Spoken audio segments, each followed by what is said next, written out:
Hello, Scorpio. I'm retired sex symbol and fortune teller Uma Ruby. Welcome to your horoscope for the new moon in Sagittarius. Batter up.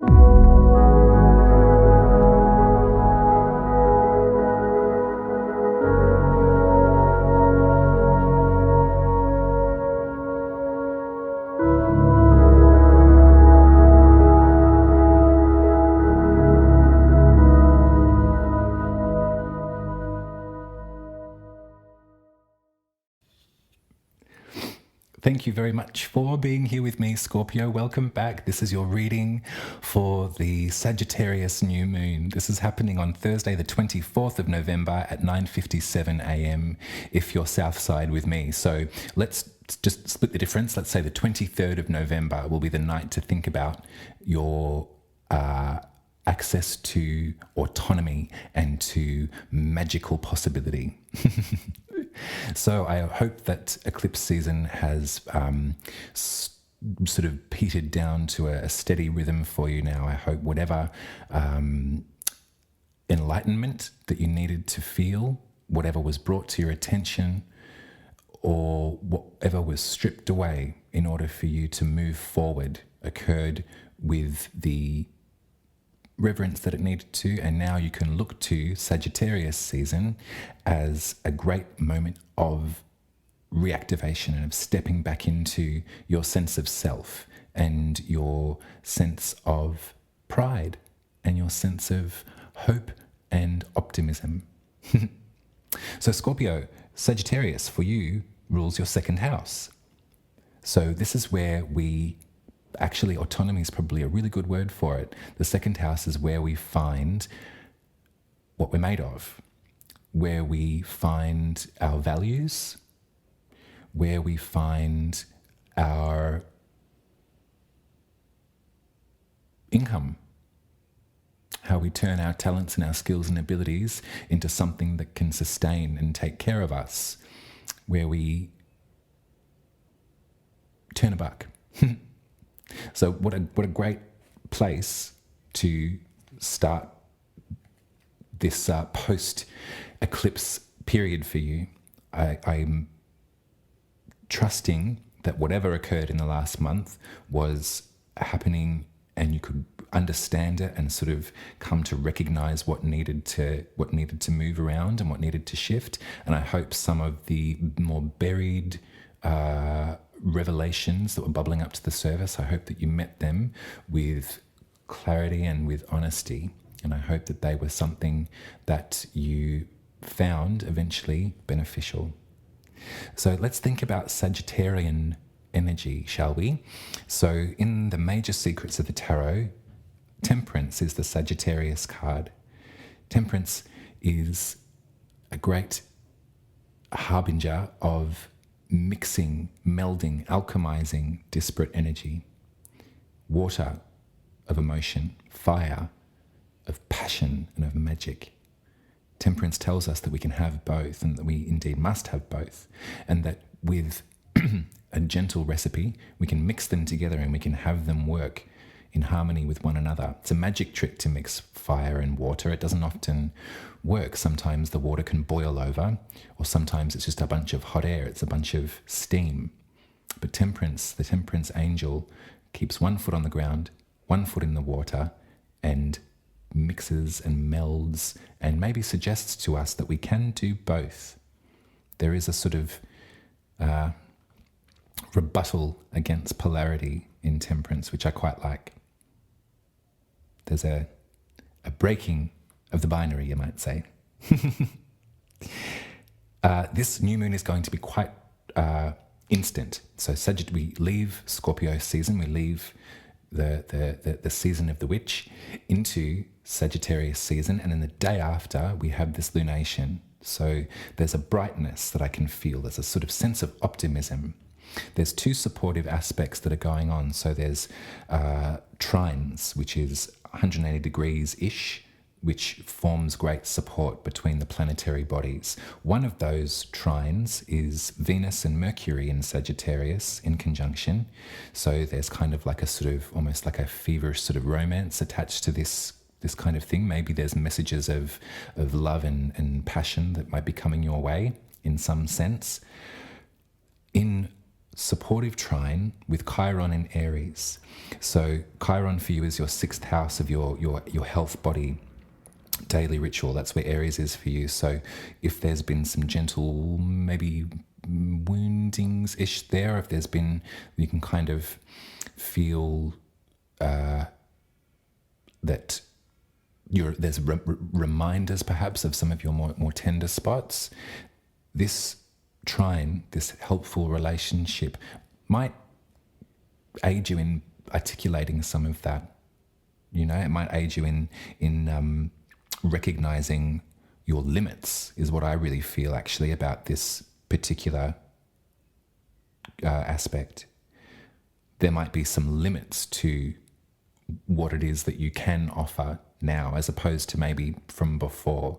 There might be a greater sense of boundary that you've mastered in relationship to your energy expenditure on you know, what you're giving forth, what you're putting your body through. And this could have a relationship to how you earn money, maybe. But there's definitely there's a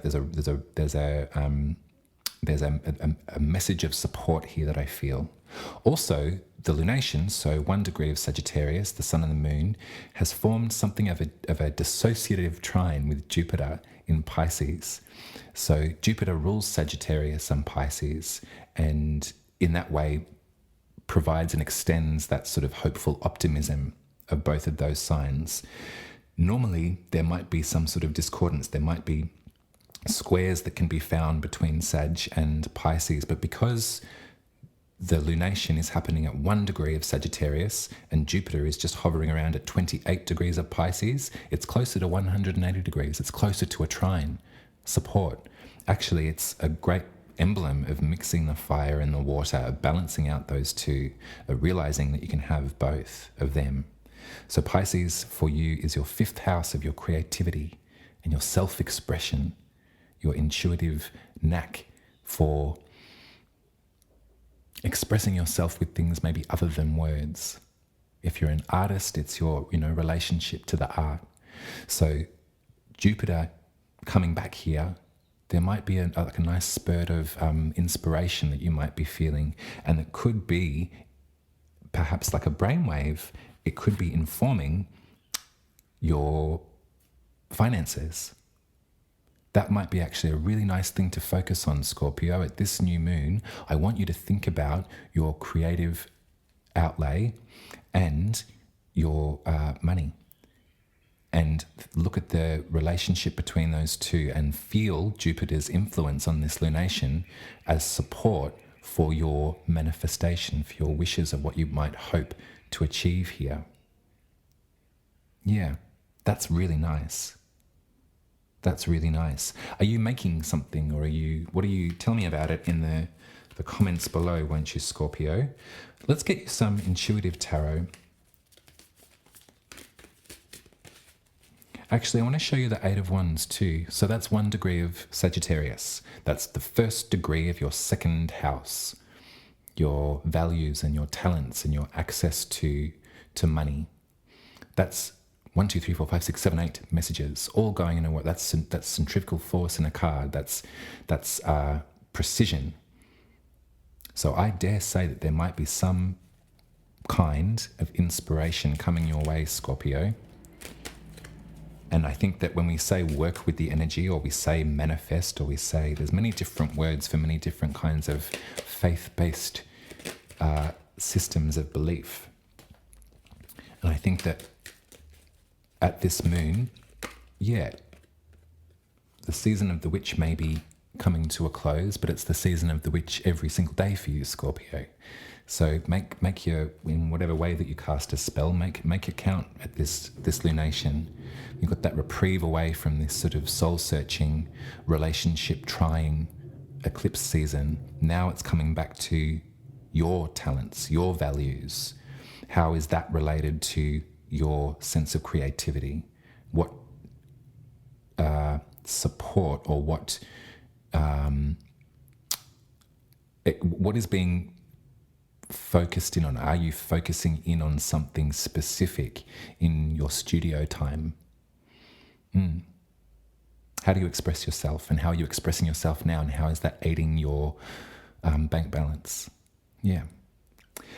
I got the 10 of Wands, I got the High Priestess, and I got the 9 of Wands. Now, this is very interesting little 3-card reading here, Scorpio. I can really sense maybe that there is the High Priestess here at the center.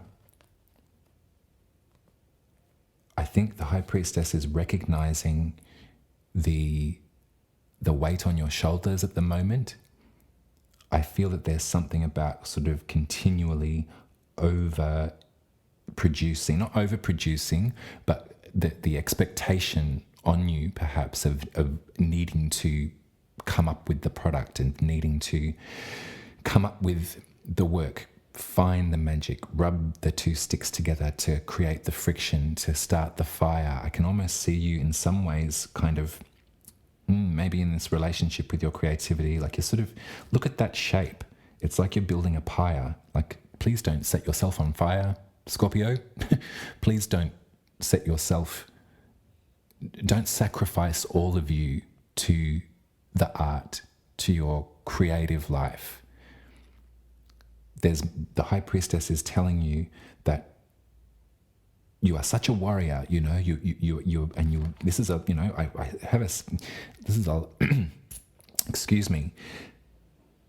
a commitment of yours that's taken up a lot of your attention, and you're there standing by it. You're standing by sticking to your guns, standing by your conviction, really gonna go the distance with this thing. The High Priestess is almost taking you back down a step from the 10 to the 9 of Wands. The 10 is the sort of almost, defeat in some way of kind of like, I actually can't do this anymore. I'm out. Sayonara. And the High Priestess is saying to you, back it up, back it up, back it up. Let's reconfigure. Let's use the energy of Jupiter. Let's use that optimism, that hope, that inquisition in your creative zone, in your studio, in the ways that you're expressing yourself, the ways that you're sort of having people come around and you're expressing yourself on behalf of them too, so they can recognize themselves in you, and you're expressing something on behalf of a group, I feel is what it is. And it can really take its toll. It can be exhausting, particularly when the back pocket's getting a bit thinner, particularly when there's a consistent struggle to pay the bills, pay the rent on the back of your creative output. So this is not to say that you mustn't do that, because what I've come to learn in this life is that we only have one of them. And it's not to say that if you don't earn your complete income from your, artistic endeavors, or you can call yourself an artist if you've got 1, 2, 3, 4, 5 side gigs. I think that's kind of part of it, really. But I see here that there has been, like, as far as your energetic output, as far as your magic, quite simply, the wands can represent magic. So your spell work is all happening in this creative zone, this zone to express, and your perhaps, and maybe these eclipses jarred you a bit. Perhaps there was a bit of a soul-searching kind of feeling where it was like, what am I doing? Am I actually doing the right thing? The High Priestess knows that you know. And at this juncture, what I can see is that you're not licked yet. And so at this new moon in Sag, after the turbulence of eclipses, I want you to take the quiet. I want you to take that moment of silence as it's your own, Scorpio. I'd like to take you away from community endeavor into a space that just has you, hall of mirrors, but not a hall of mirrors to have you take a good hard look at yourself, a hall of mirrors to have you like marvel at yourself, to have a look around and to really recognize what you've achieved, what you've created, what you've conjured out of nothing. And there's going to be some support. There's going to be some messages from your high priestess, from your internal knowing, you know, when we dip beyond the brain, when we can feel the feelings in our body and witness them and understand that good or bad, they will roll on by. There's somewhere else in us. There's somewhere else that is attached to our tummy, maybe our belly. You know the word, it's intuition. You know, there's many different descriptions of the word intuition. The high priestess is intuition in a card. So I think that this new moon in Sagittarius is going to allow you, invite some trust in your path, your direction. You know where you're going, and you know what you're creating, and you know what you're producing and what for. And you're going to come up with the answer of how you're going to make that viable. How is that attached to your values? How is that attached to your sustainability?